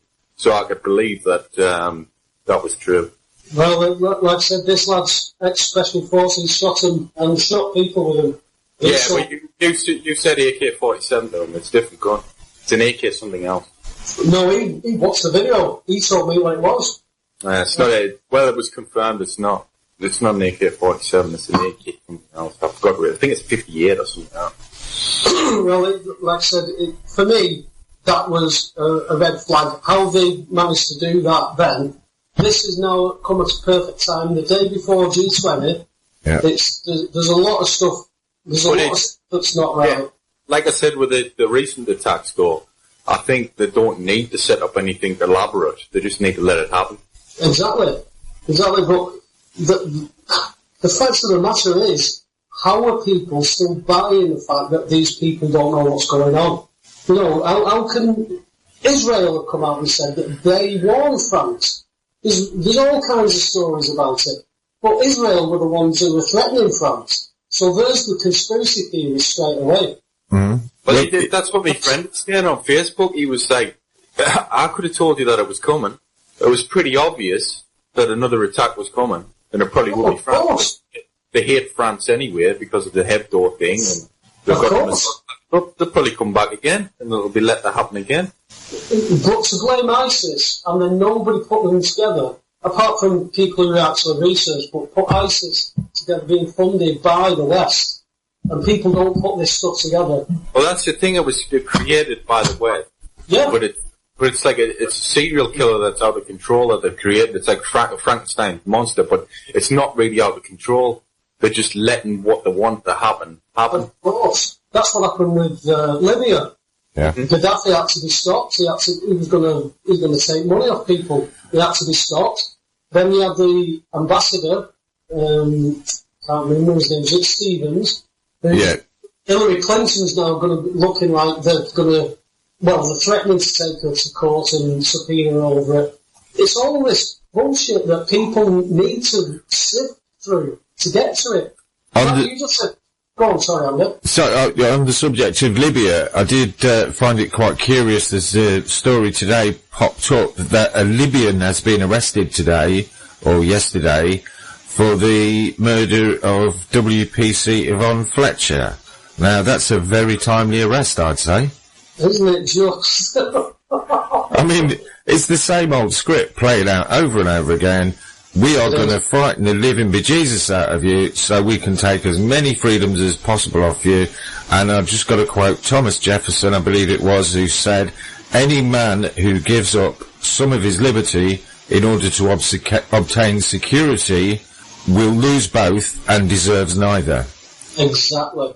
I mean, I'm quite happy to bumble on through my life without all this security stuff, wondering whether I'm going to get killed by a terrorist. The statistics show that it's quite minimal. But when people have actually experienced it, it's a different kettle of fish. When you have lost somebody through something like that, I can't imagine what people must be going through. No, it's like Tom said, they don't need to make things happen now. They just allow it to happen. But you look at the likes of Sandy Hook and stuff like that, and the Batman shootings. Those weren't just allowed to happen. Those were set up to work out like that. The Sandy Hook stuff, there's rafts of information about it. The Batman stuff, I mean, some of that stuff absolutely baffles me, how people can't raise questions, ask questions. I'm not telling you that was a false flag, that's a false flag, that's a false flag. I'm saying there's questions here, there's questions here, there's questions. That's exactly what I was going to say. People know from what I see on the show, I'm not one to jump to conclusions, and I'm not one to say, it's conspiracy and share every article. I want something really compelling to say, hang on a minute, this is at least a 60-40 chance that this is real, or this is fact. Let's talk about it. There's only 40% chance that it's false. It's got to be at that range before I'm going, hang on a minute, this is intriguing. But even with Sandy Hook, people get annoyed when I say I don't think it was a false flag, but that's just saying that I don't think it's a conspiracy at the minute. But I've still got questions about it. I've just got questions. That's the same with me. When the footage, one of the most compelling things for me was the Robbie Parker interview. When he came walking up to the podium and he's laughing his fucking head off, and then he gets into character and he starts getting to cry, and you can see him getting into character from being laughing. Now, some people say, well, people deal with tragedies in different ways. I don't buy it. That's the thing where it's I know people who've been through tragedies and people do act weird. So it's not a 60-40 for me. I'm like, it's possible, and it's probably on the side of people that crazy when they go through it. Tom, I think you're right. There's no way I could hang my hat on any of those things. But I've got questions about it. It's like the Batman shooting. They found James Holmes sat in his own car in the back seat. They also found where the door was, which was about, 20 feet away from the car, the exit door from the cinema was a pool of blood, and there was bloody footprints that ran down to the bottom of the building where they found a gas mask and a knife. Now, well, he apparently was at the car, just ready to get arrested, and he didn't know what had happened. It was just, it was as if he was programmed. People exactly. Have a mind control. It was as if it just wore off, or the end of the control mechanism had just kicked in, and he's just like, all right, arrested. Hang on a minute, what happened? Like a hypnosis type thing? No, you're right. That's what there's quite solid reports talking about the psychologist who was in. He was a DARPA psychologist. He was involved in that kind of thing. It doesn't matter. There's questions to be asked, and those questions must be asked. And when you ask those questions, you are given a wall of silence. And for me, that pricks my ears up. 9/11 and 7/7 for me, you ask questions about them and there's a wall of silence. You cannot get anywhere with them. And as soon as you can't get anywhere, nobody else talks to it, that just makes me even more suspicious. Can I hang my hat on them? I will hang my hat on 9/11. I will hang my hat on 9/11 and 7/7. Definitely, without a doubt. Yeah. Well, Paul... We can go back to JFK. I spoke to a lad the other day. He was trying to tell me that Lee Harvey Oswald was the man who shot JFK. I went, are you on... I tell you what, mate, will you sort me out with the fucking drugs that you're on? He said, how can one man do that? There's no way, it's impossible. Out of all the shots that happened, it's pretty much certain now that the CIA was involved in some type of coup d'etat.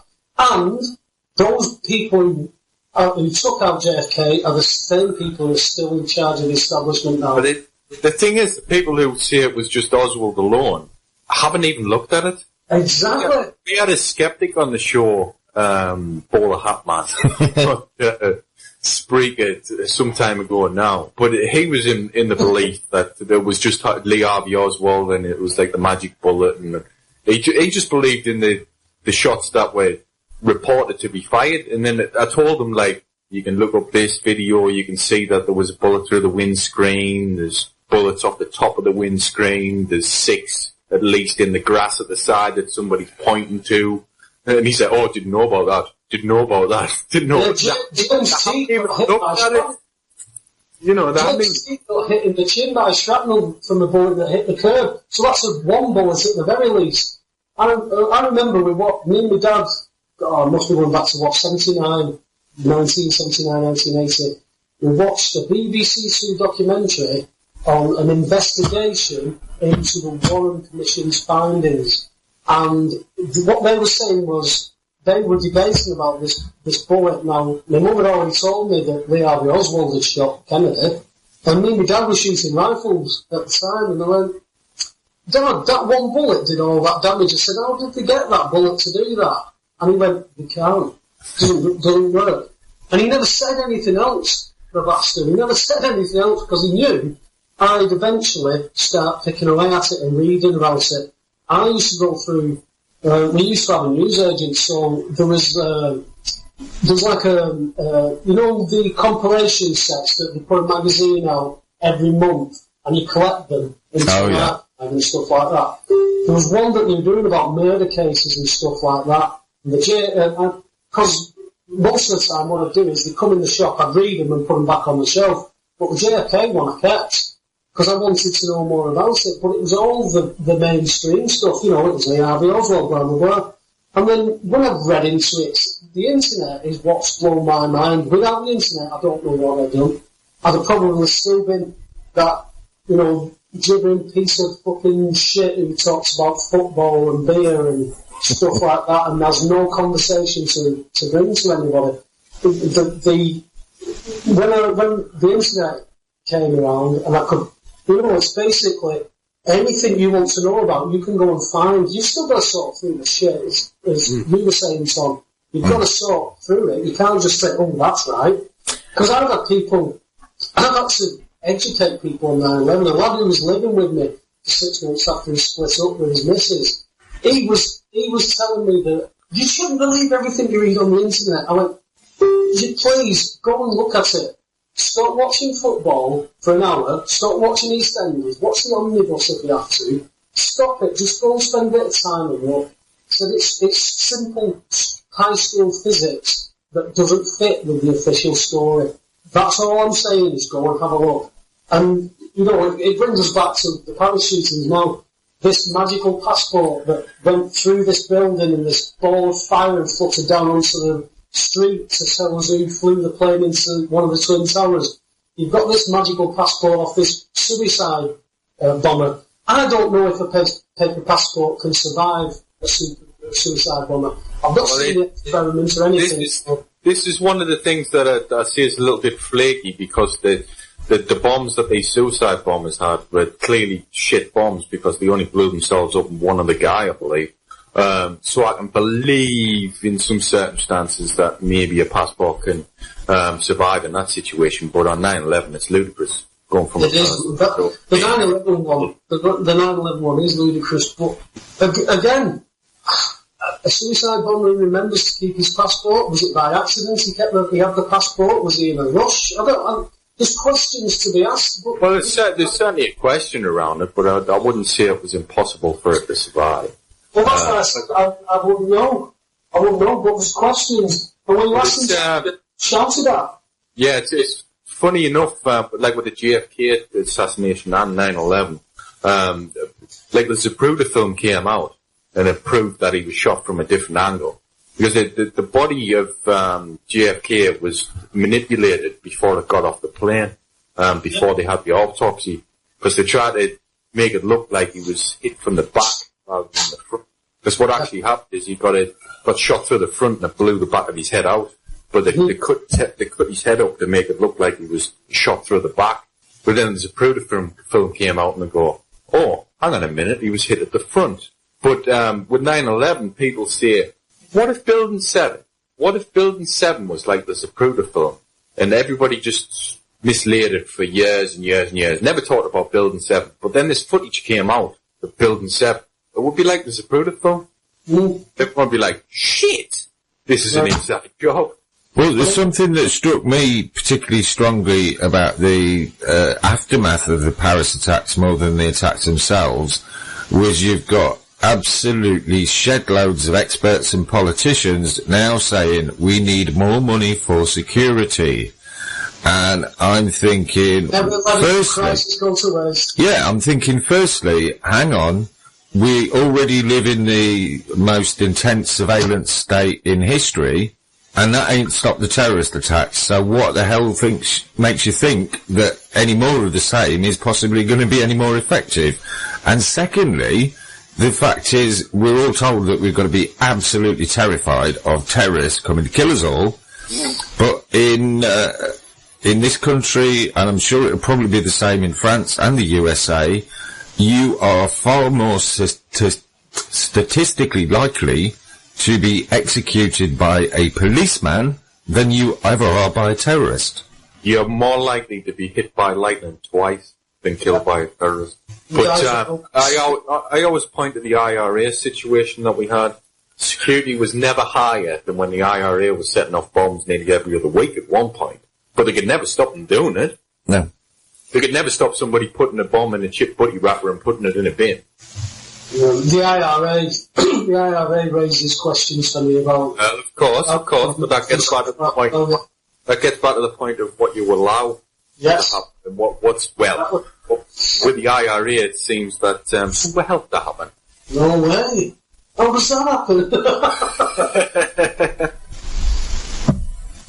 So it's a mad world, and it's taken me, well, I've been doing 7 years. It took me 37 years to actually find out that not everything that had been taught could actually be true. There are a lot more questions, but we're very easily distracted. George Orwell said, give them gambling, alcohol and football, and we'll entertain the majority. And basically in this country, we've absolutely controlled us for a long time now. And we've never really recovered from it. Well, It's never changed through the decades, through the centuries. That's what people don't understand. But people are not educated to know that governments are not out for the well-being of the people. They're not educated on false flag history and when governments have killed their own people. So as soon as there are, they go, hang on a minute, this is possible. But still some people would say, oh, well, that was in the past. We've got different people now, as if human nature's changed and the people in charge have changed behind the scenes. No, it hasn't changed. The same corporations are still pulling the strings. The same government, secret government behind the scenes is still pulling the strings. Those same people asking the question, why would our own government do that to their own people? They wouldn't do it. They've always done it. They've always done it. Yeah. It's well, it used to be out in the open. It used to be like a corporation would declare war on a country. It was out in the open. You can look on Wikipedia and get wars from centuries ago where it says East India Company backed in this country. It used to be out in the open that it was that, but now it's just through governments. So it looks like the governments. Yeah, it looks like governments are attacking those countries when it's still the corporations that are doing it. Of course it is. But I mean, the Dutch East India Trading Company. Mm-hmm. They were the pirates. They were everything. That's where our admiralty law comes from, and it's what they're trying to subjugate us with, which they have done really well. I mean, the birth certificate stuff and the dead entity. You know, you can go into the birth certificate stuff, but it's a massive debate for another time. Uh-huh. When you know that if you were lost at sea for 7 years and you hadn't written your living will, the government would seize your assets and property. It's the same difference. You've never declared yourself alive. You've always been treated as dead. That's why you're always guilty. You never declared yourself. You didn't write a living will before the age of 7. I'm pretty sure I do. So these people, they've been handed this. And when I go back to people about, you know, you've got the same people funding the Bolshevik Revolution, the French Revolution, World War I, both sides funded by the same people, World War II the same. World War I, my nan's first husband was killed in World War I. He signed up and went over there to fight for England and his country to make sure that his family was safe in a war that was based on fucking lies. He died in that war. If he hadn't died, I wouldn't be sat here having this conversation with you, because my nan wouldn't have remarried and had my mum. So I feel some kind of a personal connection into this, because there's been personal family sacrifice for me to be here, and for me to... It's a similar situation for me, which I mentioned on one of the last shows. My great grandfather was in the First World War, but he was the luckiest man there because he got injured by shrapnel on the first day and came home. If he didn't, that would have been born. Well, that's a bit like a bookend with my personal connection to it, because my grandmother's brother was actually killed on the final day of the First World War, which, if you look at history, it was already sorted out. They were just waiting for the auspicious moment of the 11th hour of the 11th day to declare the armistice. So he was shot when it was all over and signed and sealed and delivered, but he still died. My grandma never got over it. No. I mean, it wasn't all sunshine and rainbows for my great-grandfather. He always walked with a cane because he could never get the shrapnel out. Right. That was the case for most of them. It was so spread through your body, you couldn't get it out in those times. You probably get it out today, but not there. No, definitely not. But it's like I said, the three of us now all have that personal connection to a war that didn't need to happen, other than for bankers' greed and power. That was it. Nothing's changed. The narrative is still exactly the same. It's just, people have just got to read. You know, I'm not surrounded by idiots or stupid people. I'm just surrounded by people who don't want to read, who don't want to look into things. Hey, the wife's just walked in the door and there's a spider in the doorway. You passed your exam at college, though. Oh, well done. Congratulations on your exam, Paul. The spiders then, was it? No, accountancy. Oh, dear. That's priceless, that one. That's better than the day the Spitfire flew past the window as we were interviewing Sean Maguire. Well, I've seen a couple of posts by Sean as well. He's gone down to London. Some fellas let him down who he was staying with. He's nowhere to stay down there now. He's meeting up with Gordon Bowen. Oh, Gordon Bowden, yeah. Yeah, he's meeting up with them too this weekend. So he's been begging for somewhere to stay, somewhere to crash.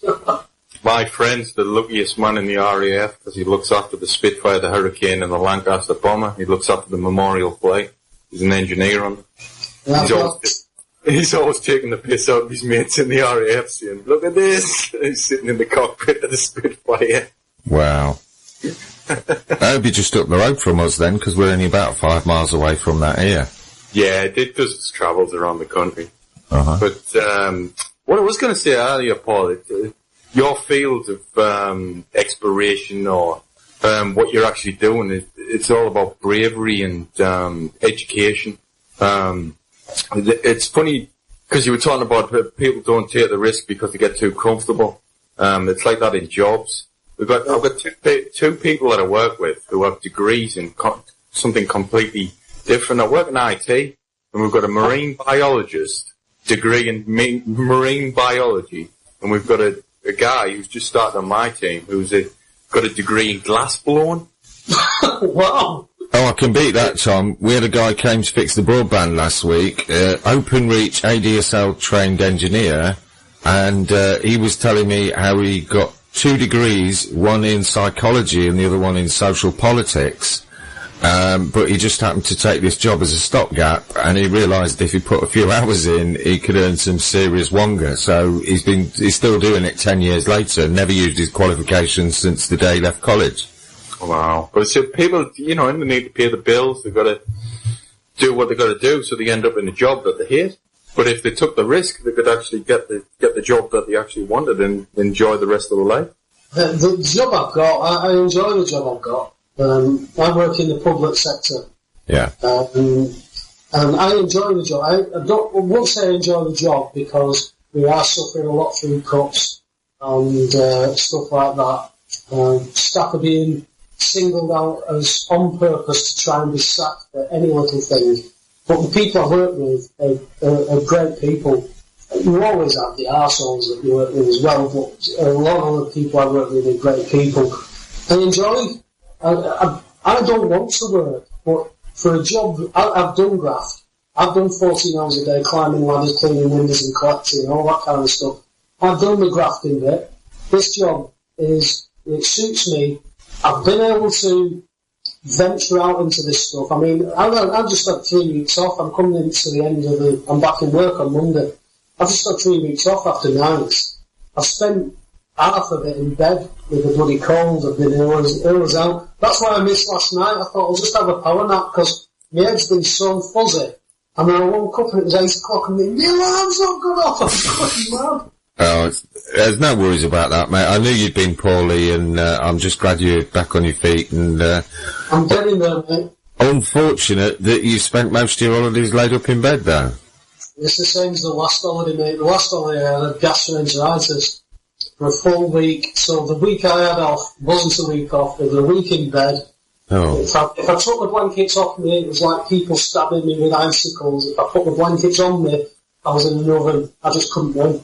Yeah. So, but with the state of work, I'd much rather be ill while I'm off than taking time off sick because they're just using anything at the moment. And like I said, privately I'd tell you what I do, but it's ridiculous. It's ridiculous what people are being pushed into.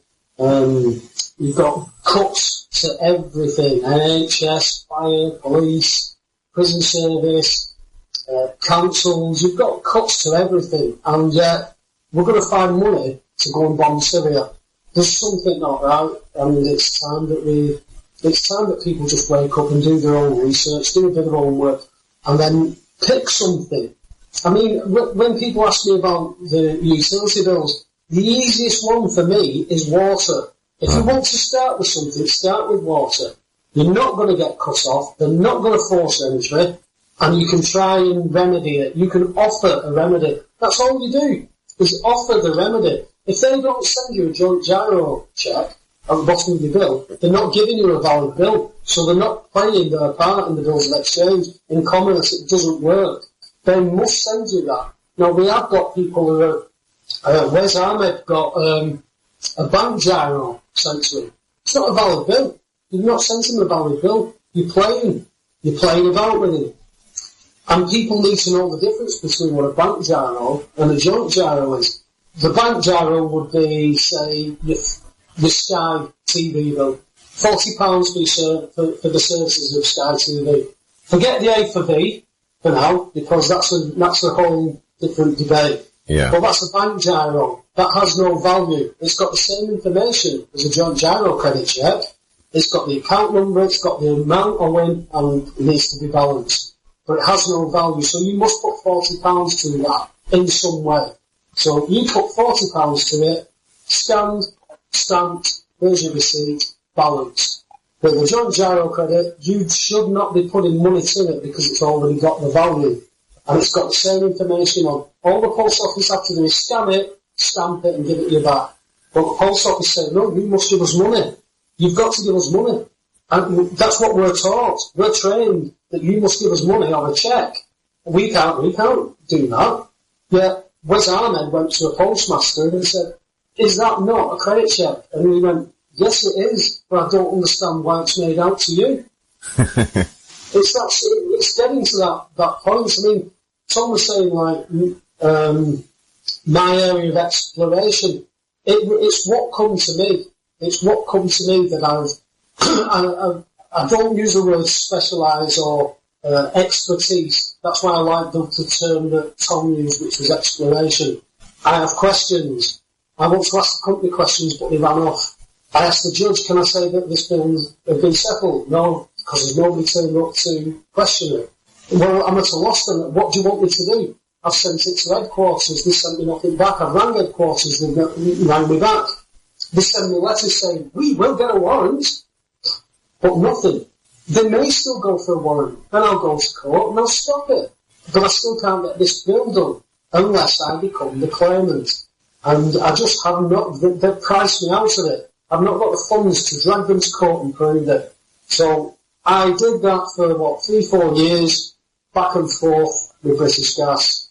After last year, I just went, you know what, fuck you. You ignore me, I'm going to ignore you from now on. My eating's just gone off. It's been on today. It's just gone off. Not paid a penny, because I'm not liable to pay it. Take me to court. I think the only way you could become a claimant is if you crowdfunded it. If you said, right, we're just going to pick the next guy, it could be anybody who's battling this. We need crowdfunding to make him the claimant. Yeah, that is one option. I mean, I cringe at people doing that kind of stuff, though. GoFundMe and all that. I cringe at it because it brings up questions of, oh, yeah, you're just after money and blah, blah. You open yourself up to so much. So I do cringe at it, but I think the only way, at some point, the only way to actually get remedy for this is to become the claimant. And we've been told that in the royal courts. You know, the master leaned forward and said, look, I can't get remedy. And she just went, become the claimant. But that means we've got to spend money. That's why if you've got free access, go and research this stuff. If you've got free access to justice, your own benefits, and the gas are after you or electric's after you, go and research this stuff. Get something together. I always tell people who, the gas, they want this. I went, look, if you need a remedy, offer them, tell them you don't want to pay your own meter, but offer them what you can afford. If that is £10 a month, you have offered remedy. Never mind the fucking applications they send you, that how much do you earn, how much income have you got, how much outgoing. Fuck off. There's my remedy. I'm willing to pay you. Anybody who takes you to court after that, the judge is going to go, they've offered remedy, they're offering to pay you. Why are you bringing them to court? It's a vexatious claim. Make it reasonable. If you offer a penny, that's ridiculous. Unless you actually can only afford a penny. Yeah, well, Paul, For anybody who's thinking about going down that avenue, I can certainly recommend them to go to the peoplesinternetradio.com website, look on the forums there and look up the official offer, because there is a process called the official offer made simple, and it really tightens that up and puts it in such a way that it's pretty legally watertight, and there's a lot of people who've saved their homes, and there's people being saved from suicide from it. I believe Vin's also put up a website called the officialoffermadesimple.com. So that's brilliant, because not everybody can take this stuff on. No. You know, I was the only reason I took it on, lads, was 3 payment plans British Gas fucked up. I was paying £60 a month direct debit, they reduced it to £5 a month, and I thought, I must be that much in credit that they've reduced it, they don't like me being in too much credit. Then they hit me with a £400 gas bill. So then I said, look, I'm only paying £60 a month, can you pay 120? No, I'll pay you 60. No, that's not good enough. Can you pay 102? No, I'll pay you 60. Can you pay 92? No, I'll pay you 60. Or my final offer is £88 a month. I went, well, I'm going to pay you £60 a month. All right then. Then we fucked that up. So then the gas fellow come round and said, look, I'm going to pay £60 a month. He said, here you are. I'll set you up with this. He gave me a gas card. He said, you go to the local shop, pay £30 every 2 weeks, you get a receipt, and stay off your back. That happened for about 3 months, and then come the January, I get served letters stating that I've not paid. So I rang them up and I said, well, I'm looking at the 2 receipts now that I paid for January, and you're claiming I'm not paid. Well, could you put that in a letter and photocopy them and I went, do you know what? Fuck you. Send me a paper bill, because I've just had enough. That's why I took this on. It's something that you've got to research and understand the argument for. Otherwise, you're bound to get fucked over. That's why people shouldn't go into the... People were contacting saying, I watched your video. I'm going to do this, that and the other. There's no point watching a video and thinking that my video has answers for you. My video tells you of me and what I did, and I stand by my results. That doesn't mean that's what you'll get, especially as this is one thing. You've got to go and research, read, understand the argument. If you don't understand the argument, especially if you're a vulnerable person, if you've got kids or a family, you don't want to get involved in courts day after day or week after week. You need the easiest option, and the easiest option is make an offer. That is it, make an offer. I had a solicitor, when my head fell off, when I had my breakdown, my missus made me get a solicitor involved. And I put all the evidence forward, and he said to me, in theory, you're correct. I went, what do you mean in theory? Why don't you defend that then? Well, you know, I can't, because I'm a solicitor, I've got to follow their rules. And he was only a young lad, and he was in court one day, got me evicted. I didn't realise at that point, because my head had gone, that I could have stayed in the house. But the fact was, if I'd come home from work, I could have got home at 9 o'clock, and my dog and my cat are in kennels, and all my gear's out on the front, and the lock's changed, I've nowhere to live. So I had to give up that battle to actually stay in the war, if you like. Uh-huh. And they charged me £340. And I went, you had £50 on the retainer. Oh yeah, sorry, we missed that. Yeah, I bet you fucking did. 290 quid. Right? I'm still paying that. Why? Because they were harassing me and said, you must pay this within 21 days or legal action may follow. I said, send me your bank account and your sort code. And they sent it me. And I set up a standing order and I paid £10 a month. Sometimes I miss a month so that they write to me and tell me how much I owe. Just because I want them to. Oh, that much now, really? Oh, there's your tenner. £10 a month, you can't touch you. You cannot touch you as long as you make an offer. Yeah, well, there's an interesting mechanism used in the official offer. You actually write down what you're proposing to make as a payment, and you staple the whatever it is that you use as money, whether it be a cheque or a promissory note, to that letter. And the minute they remove that promissory note from that letter, they've agreed to the contract. Brilliant. It's like the 3-letter stuff. Some people say it doesn't work. It didn't work for me. I tried that, but I was involved with the bank. Uh-huh. The banks are totally different. You're playing a different game when you take banks on. Yeah. I went from the collections department to a set of solicitors who stated not only would they take me to court, but they would get the money out of my wage before I got paid. And I knew that was rubbish. But I went from the solicitors back to the collections department and then went back up, right up to Clydesdale Bank, which is the sister bank of the Yorkshire Bank, owned by the Australia Bank, or it was at that time anyway. Uh-huh. And they're based up in Glasgow. And I sent them the same questions. They said, we're investigating this, we're not happy that one of our customers are unhappy, so we're going to do a full investigation. 6 weeks later, they wrote to me, and they stated, in their opinion, I should pay this, which was the overdraft. In their opinion. So no evidence, no nothing. And it was the same when we went to court. They tried to go through Northampton County bullshit warehouse. Yeah. And I said, no, bring it to my county court house, because this has got to go to multi-track, because there are statutory points of law that I need to bring up. They didn't do that, and this is what they're doing. They're doing, have you ever seen Judge Judy?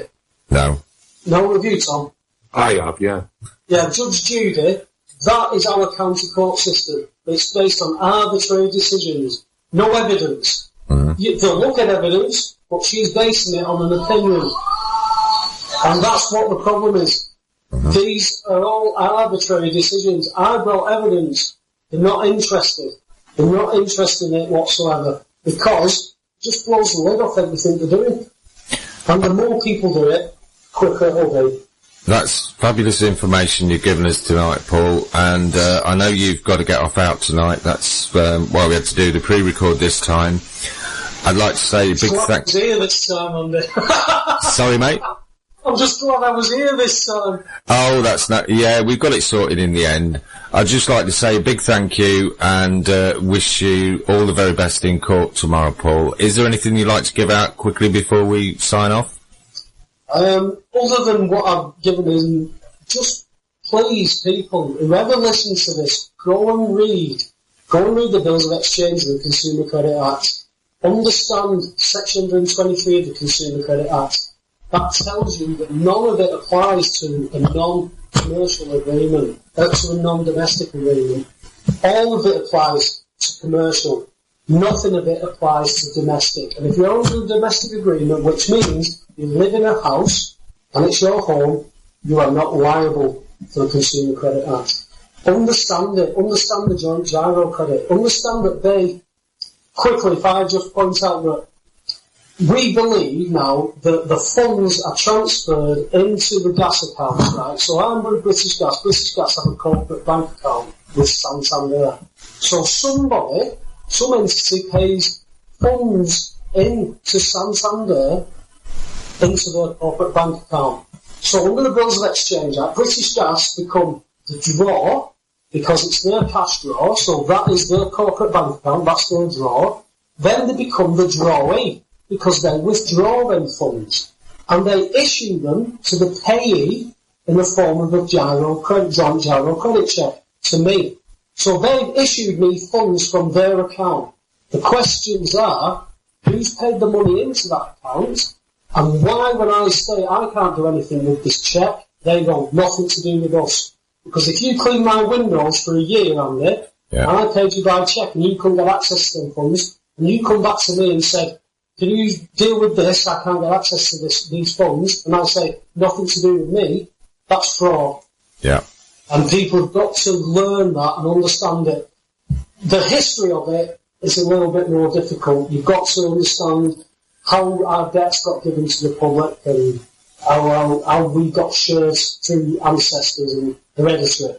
Yeah. It's all about research at the end of the day, but I appreciate you having me on, lads. It's great to talk to you as always. I'm always available. Always a pleasure, Paul. Whenever you want. Always a pleasure, Paul. I'd like to speak soon, lad. Thank you very much, Paul. We'll speak again soon. Take care, lads. Take care, and all the best for tomorrow, mate. Cheers, mate. We'll win it. Ta-ra, mate. This is uniquely of the dark side of the room. This evening, Friday, 20th of November, we have Gil Broussard talking about Planet X, geopolitics, agendas, and other different subject matter which we hope you can join with us tonight and discuss and listen. And there's offerings of questions available too. 3-hour special this evening, it's Dark Side of the Room, with your host uniquely on peoplesinternetradio.com.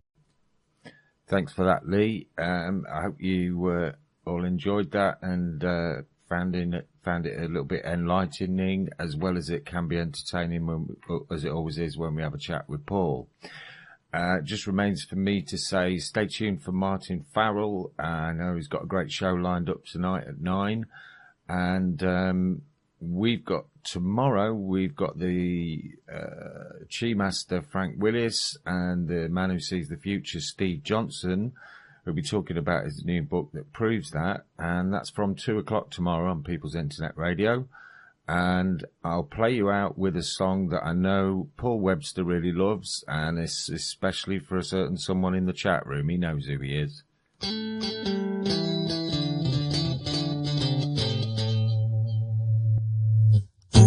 turned the bailiff, but I did not hit no policeman. Oh no. I said I turned the bailiff, but I didn't hit no policeman. Going up in my garden, they're trying to break the door. They want to steal my possessions, 'cause a banker man, he wants more.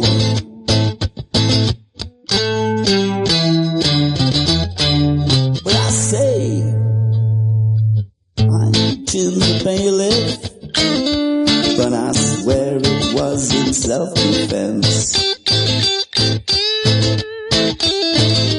I chin the bailiff, oh, and you say it is a violent offense.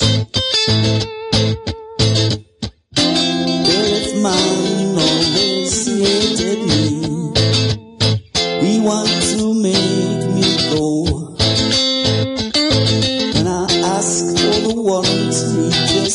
He just smirks, and then he just said no.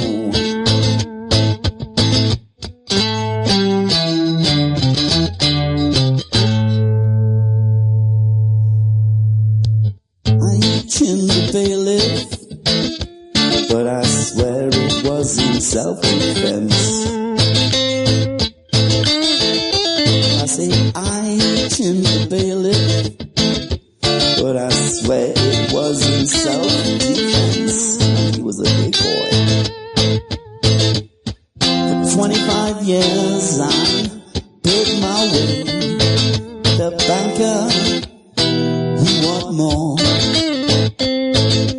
Bailiff man says I can't stay, now he's breaking down the door. I can take no